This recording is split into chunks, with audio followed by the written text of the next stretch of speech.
আসসালামু আলাইকুম রহমতুল্লাহি ওবরাকাতু। সম্মানিত প্রিয় দর্শক ভাই, কেউ ভিডিওটি স্কিপ করবেন না। মাত্র 3 মিনিটের ভিডিও যদি আপনি দেখেন তাহলে আপনি জীবনে লাভবান হয়ে যাবেন। কারণ কি হতে পারে, এই কথাই আপনার জন্য জীবনের পরিবর্তন আসার একটা উপায়।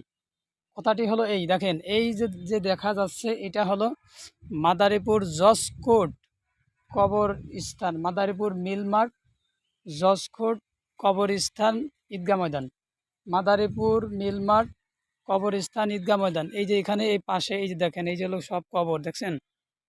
দেখেন দেখেন কত মানুষ দুনিয়াতে ছিল, এখন তারা আজ নাই।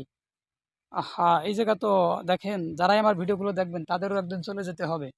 আমি ভিডিও করতেছি, আমারও চলে যেতে হবে। আমার মতন এরকম কত পাগল ছিল যারা আহ, দুনিয়া ছেড়ে এখন অন্ধকার কবরে শায়িত।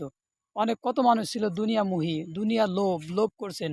নবী করিম সাল্লাল্লাহু আলাইহি সাল্লাম বলেন, হুব্বুদ দুনিয়া রসু কুল্লি খতিয়া, দুনিয়ার মহাব্বত হলো সমস্ত গুনাহের মূল। হ্যাঁ, দুনিয়ার মহাব্বত অতটুকু করা যাবে যতটুকু করলে পরে নিজের আল্লাহর গুলামি করা যাবে। আল্লাহ তাআলা বলেন, ওয়ামা খলাকতুল জিন্না ওয়াল ইনসা ইল্লা লিয়াবুদুন, আমি মানুষ এবং জিনদেরকে বানিয়েছি একমাত্র আমার গুলামি করার জন্য, আমার হুকুম মতো চলার জন্য। নবী করিম সাল্লাল্লাহু আলাইহি সাল্লাম বলেন, মিফতাহুল জান্নাতিস সালাহ, নামাজ হলো বেহেশতের চাবি। আবার বলেন, আউয়ালু মা ইউহাসাবু বিহিল আবদু ইয়াউমাল কিয়ামাতিস সালাহ, কিয়ামতের দিন সর্বপ্রথম বান্দাবান্দির নামাজের হিসাব হবে।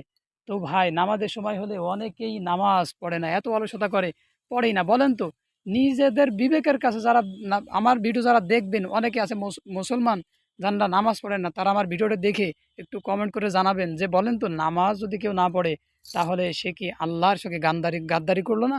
কারণ আল্লাহ ডাকতেছে প্রতিদিন, প্রতিনিয়ত 5 বার আপনাকে ডাকে যে আল্লাহু আকবার, আল্লাহ বড়, আল্লাহ বড়। আবার আমরা শেষের দিক দিয়ে ভাই, হাইয়া আলাস সালাহ, হ্যাঁ চলে এসো সালাত, হ্যাঁ চলে এসো সালাতের জন্য, হাইয়া আলাল ফালাহ, চলে এসো কল্যাণের জন্য।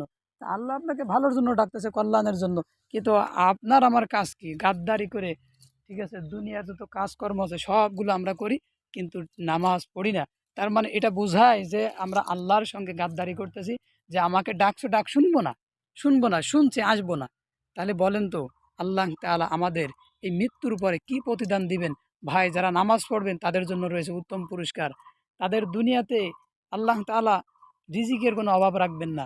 তো যাই হোক, আমি যতটুকু কথা বললাম, এই কথাগুলো শোনার পর থেকে সকলকে অনুরোধ করব, ভাই কেউ নামাজ থেকে বিরত থেকেন না। সৎ পথে চলবেন, সৎ পথে আয় করবেন এবং আল্লাহর কাছে পানাহ চাইবেন। বলবেন আস্তাগফিরুল্লাহ, আস্তাগফিরুল্লাহ, আস্তাগফিরুল্লাহ।